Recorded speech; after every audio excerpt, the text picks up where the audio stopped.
Well, at least I'm older than Chris.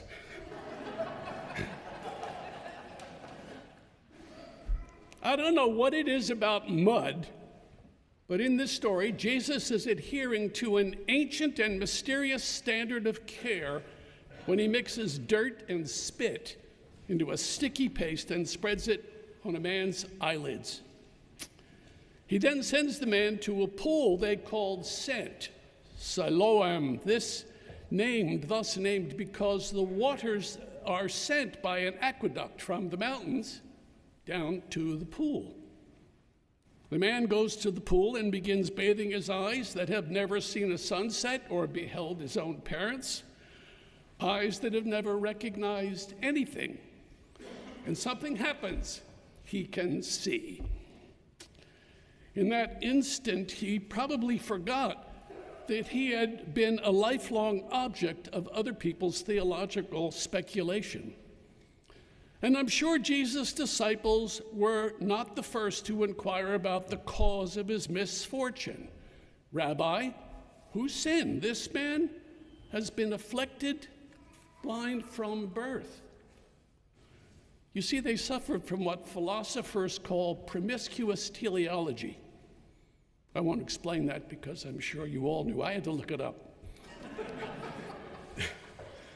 It assumes that all afflictions have a purpose, have a cause beyond the scientific or chemical one.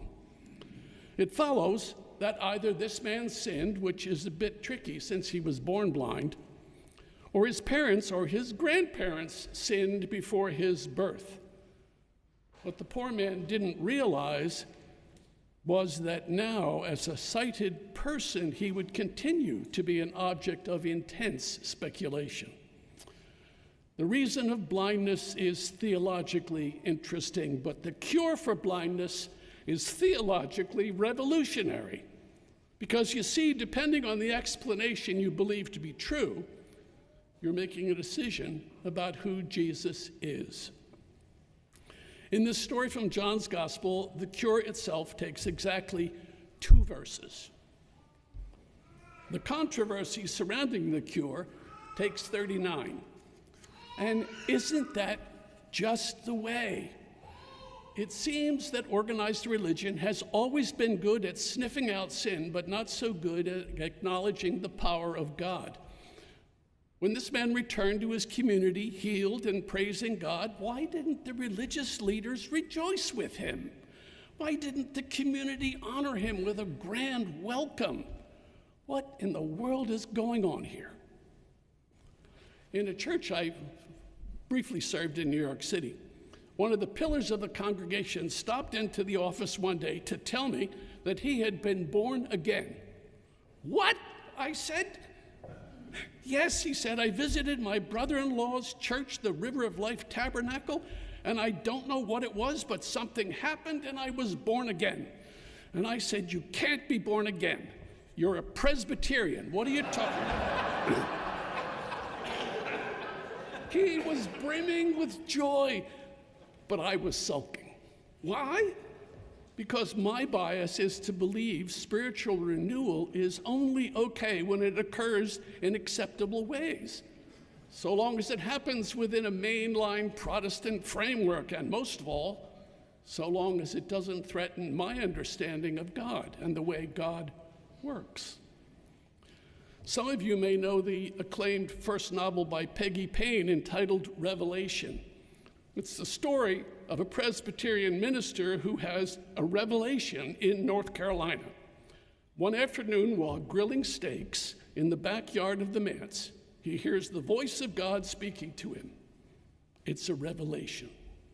It's the kind of revelation that will change his life, and he will never be the same again, because he's claiming to see things that others cannot see, to which others are blind.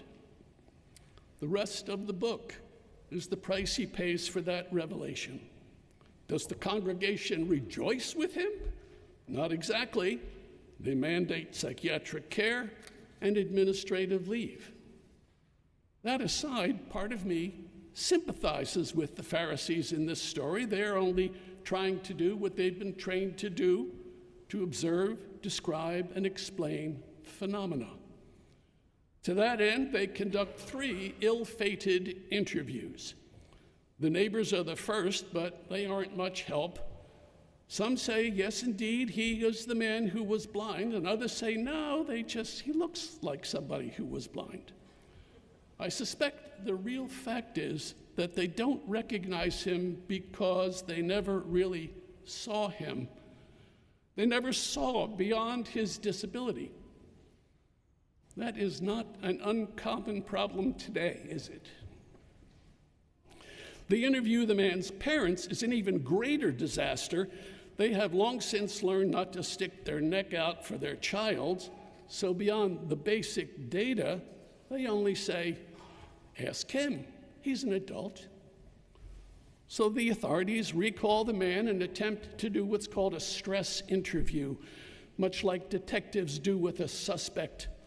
But that also turns out to be a disaster.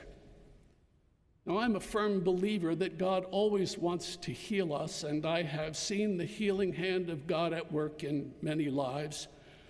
On the other hand, have you ever accidentally turned into a healing service on fundamentalist television and listened to the testimony of someone who's been healed of arthritis and who metaphorically threw their crutches away?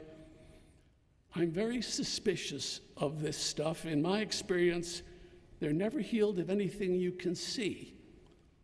In my experience, I've seen wheelchairs abandoned for a short while, but never a toupee. But back to the story. The authorities, desperate now, sink to the oldest of debate tactics. If you cannot assail your opponent's argument, assail your opponent. Where's this guy Jesus from? What rabbinical school did he attend? Who does he think he is, breaking God's law by curing on the Sabbath? We would like to see his credentials. The former blind man replies, where's he from? I don't know. Who cares? This man restored my sight. Never since the world began has a man who was born blind from birth received his sight, and all you want to know is where he's from? By this time, things have gotten out of hand. The formerly blind man has experienced the freedom and joy of sight. He's experienced God, and he's had his life changed. The formerly blind man didn't know the theologically correct way to interpret his new life, however. He was not even pious in a religious sense. All he knew for sure was that once upon a time he sat in darkness, and now the whole world was drenched in sunlight, and he acknowledged that. This one thing I know, he might have said.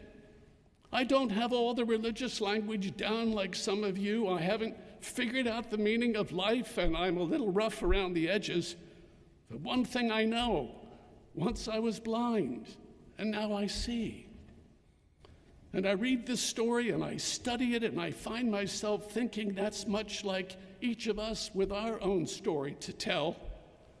This one thing I know, one of you might say, is that back in October, I was 1,000 miles from home and drowning in loneliness and more work than I imagined. And somehow I got through that, and I think somehow that was God.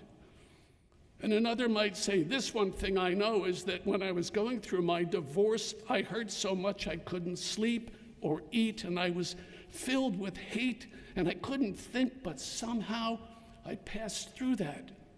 And I've come to recognize that somehow that might have been God. Another might say, this one thing I know, when I was getting blind drunk every weekend, only my weekend began on Thursday, such a big man I was. But one day I looked in the mirror and really saw myself for who I was. And now I've come to recognize that the person in the mirror wasn't me, it was Jesus calling me to something better. Or yet one of you might say, this one thing I know was that I was so disgusted with the state of the world, feeling hopeless and helpless, and had just about given up on religion when I wandered into this church. To tell you the truth, it was just for the music.